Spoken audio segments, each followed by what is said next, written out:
আসসালামু আলাইকুম, সবাইকে আলব্রেন একাডেমির পক্ষ থেকে স্বাগতম। আশা করি সবাই ভালো আছো।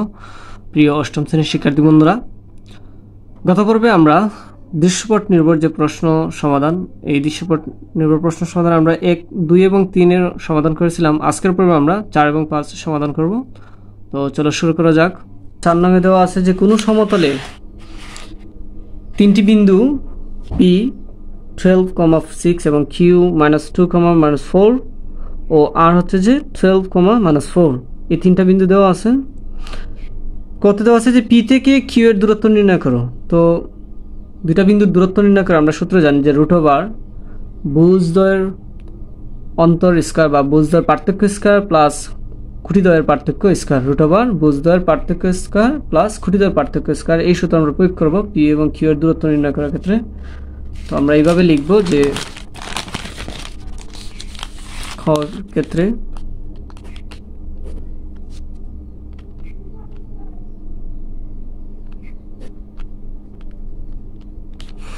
দেওয়া আছে P হচ্ছে যে 12,6 এবং Q হচ্ছে যে -2, -4। তো আমরা এটা জানি যে ক্রমজোড়ের প্রথমটি হচ্ছে যে x অক্ষের মান বা ভুজ, আর দ্বিতীয়টি হচ্ছে যে খুঁটি বা y অক্ষের মান। তো এখন আমরা সূত্র প্রয়োগ করব যে অর্থাৎ PQ এর দূরত্ব। তো দূরত্ব নির্ণয় হচ্ছে সূত্র হচ্ছে যে √/, ভুজদ্বয়ের পার্থক্য। তো ভুজ এখানে হচ্ছে যে 12 আর হচ্ছে যে -2। তো পার্থক্য নির্ণয়ের ক্ষেত্রে আমরা দ্বিতীয় ভুজ থেকে অর্থাৎ x2 থেকে x1 বিয়োগ করব। তো -2 - 12 হোল স্কয়ার প্লাস খুঁটিদ্বয়ের পার্থক্য স্কয়ার। তো খুঁটি এখানে হচ্ছে যে 6 আর হচ্ছে যে -4। তো y2 থেকে আমরা y1 বিয়োগ করব। তো এটা হচ্ছে y2। তো এইভাবে লিখবো যে -4 - 6 হোল স্কয়ার। তো এখানে দেখো যে -2 এবং -12 যদি আমরা যোগ করি তাহলে হবে যে -14 স্কয়ার প্লাস এখানে হবে যে -10 হোল স্কয়ার। তো এখন -14 কে যদি আমরা স্কয়ার করি তাহলে আসবে যে 196 আর 10 হবে 100। এখানে মাইনাসকে 2 বার গুণ করলে মাইনাস প্লাস হয়ে যায়, এখানে আমি আর মাইনাস দিইনি। তো এখন আমরা 196 এবং 100কে যদি যোগ করি তাহলে হবে 296। তো 296 এর বর্গমূল হচ্ছে 17.20 প্রায়। বা এটা লিখতে পারো যে √/, 296 একক। আশা করি বুঝতে পেরেছ। এখন আমরা ক্ষয়ের সমাধান করব। তো ক্ষতে দেওয়া আছে PQ রেখার ডাল নির্ণয় করো। তো আমরা জানি যে ডাল নির্ণয়ের সূত্র হচ্ছে যে খুঁটিদ্বয়ের পার্থক্য ডিভাইডেড বাই হচ্ছে যে ভুজদ্বয়ের পার্থক্য। তো PQ আমরা খুঁটিদ্বয়ের পার্থক্য উপরে লিখবো আর নিচে হচ্ছে লিখবো যে ভুজদ্বয়ের পার্থক্য। তো প্রথমে আমরা এইভাবে লিখতে পারি যে দেওয়া আছে ক্ষয়ের ক্ষেত্রে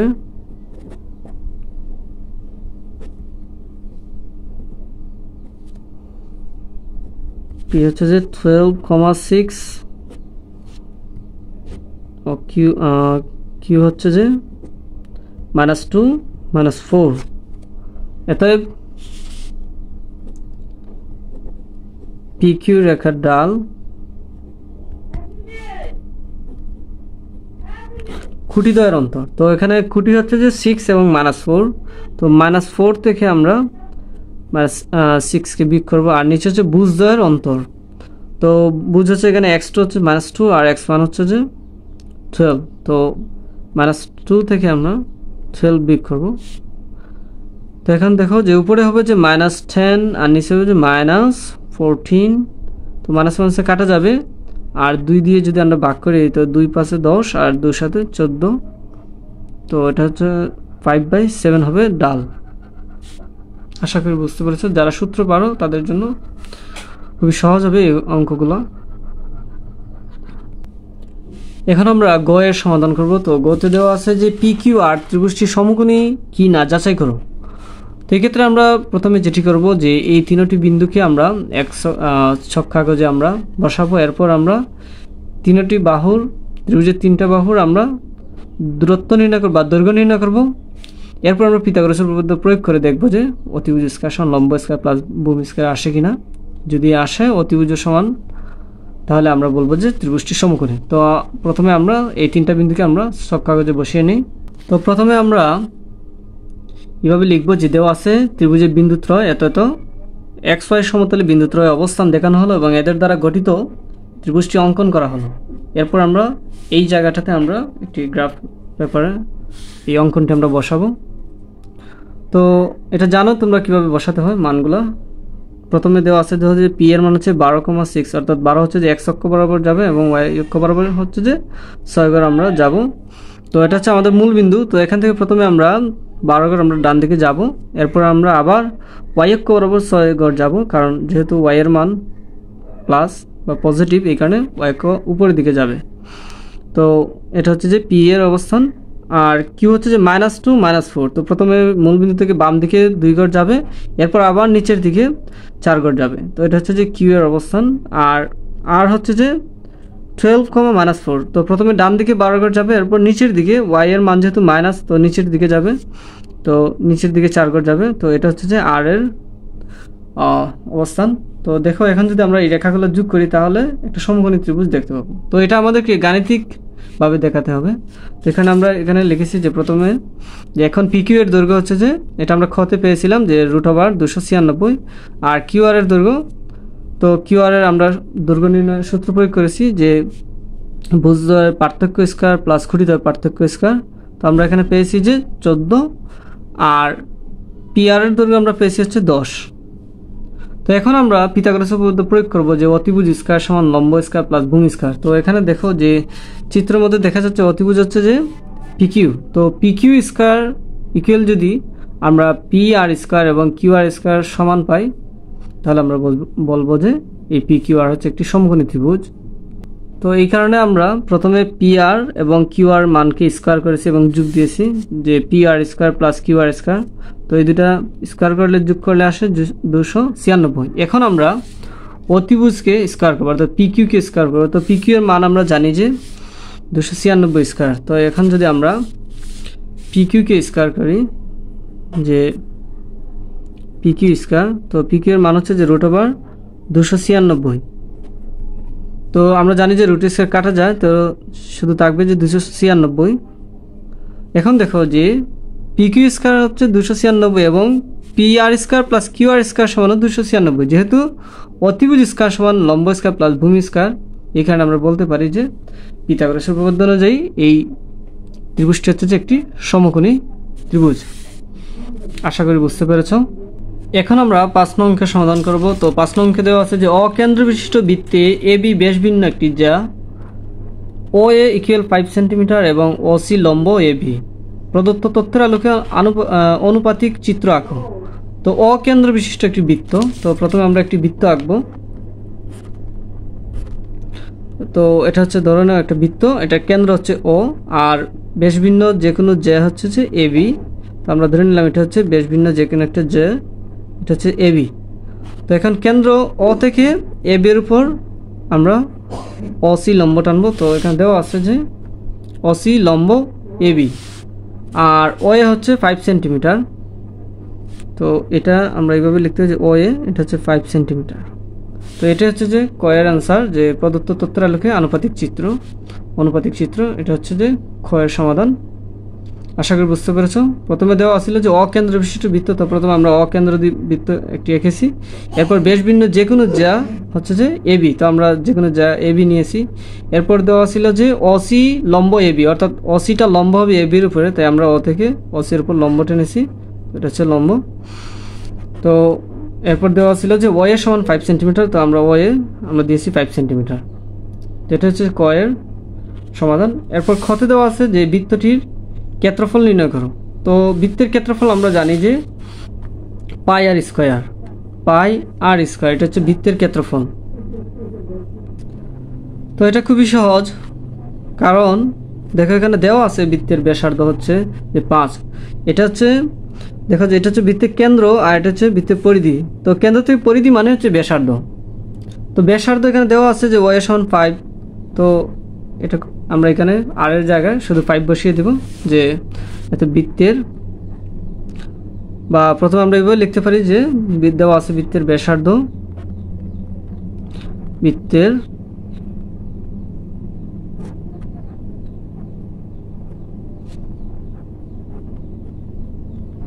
বৃত্তের ব্যাসার্ধ আর ইকুয়াল 5 সেন্টিমিটার,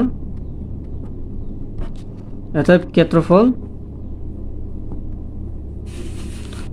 পাই আর স্কোয়ার বা পাই আর এর মান হচ্ছে 5 স্কোয়ার বা পাই 25, বা এভাবে লিখতে পারি আমরা যে 25 পাই। এটা হচ্ছে যে বৃত্তের ক্ষেত্রফল। খুবই সহজ।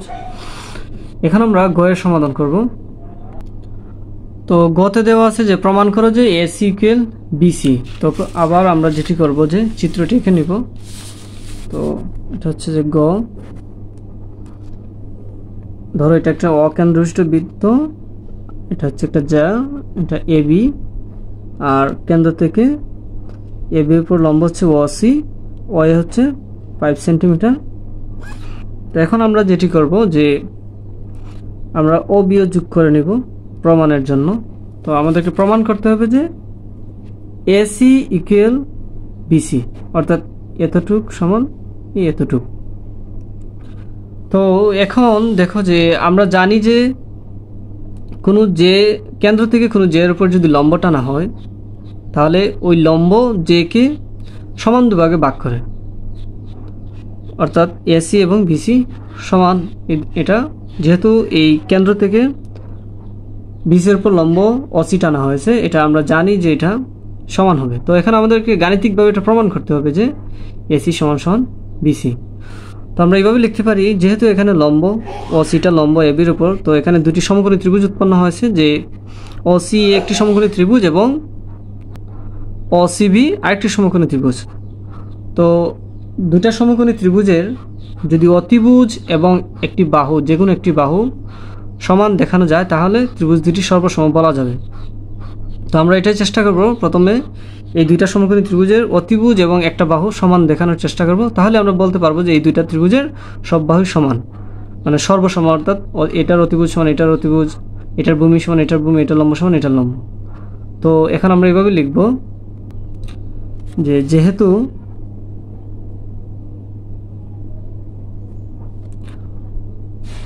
অসি লম্ব এবি, যেহেতু অসি লম্ব এবি, সুতরাং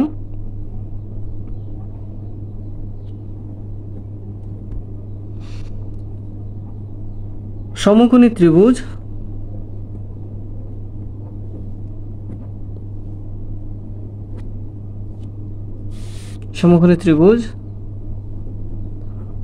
অ সি এ এবং ত্রিভুজ অসি বি এর অতিভুজ ও এ সমান সমান হচ্ছে ও বি।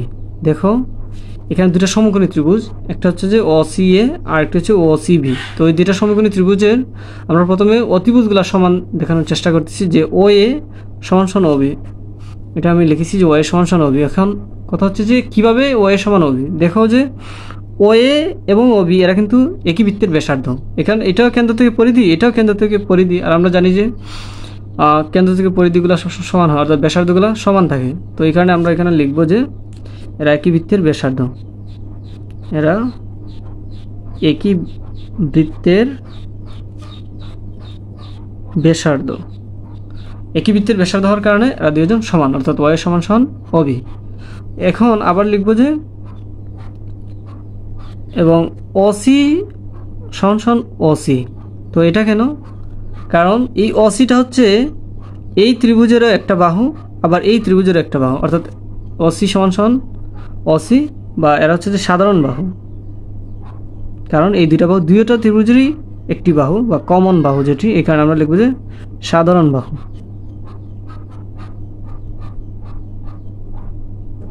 এখন দেখো, যেহেতু এই দুইটা সমকোণী ত্রিভুজের আমরা অতিভুজ এবং একটা বাহু সমান দেখাতে পেরেছি, এই কারণে আমরা বলবো যে ত্রিভুজ দুইটা সর্বসম। এটা সর্বসম উপপাদ্যতা থেকে যে দুইটা সমকোণী ত্রিভুজের অতিভুজ এবং যে কোনো একটি বাহু যদি সমান দেখানো যায় তাহলে ত্রিভুজ দুটো হবে যে সর্বসম।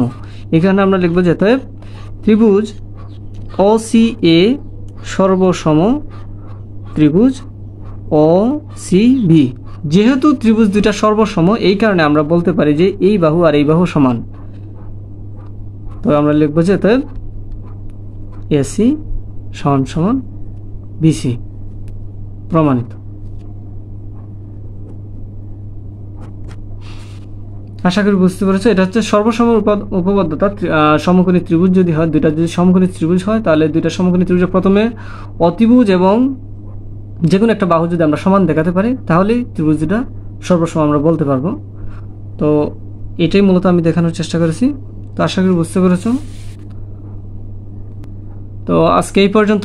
নেক্সট ভিডিওতে আমরা পরের অঙ্কগুলো সমাধান করব। তো সবাই চ্যানেলটি সাবস্ক্রাইব করবে এবং কমেন্ট করবে, তোমাদের মতামত জানাবে যে তোমরা বুঝতে পেরেছো কিনা। তো সবাই সুস্থ থাকবে। আল্লাহ হাফিজ।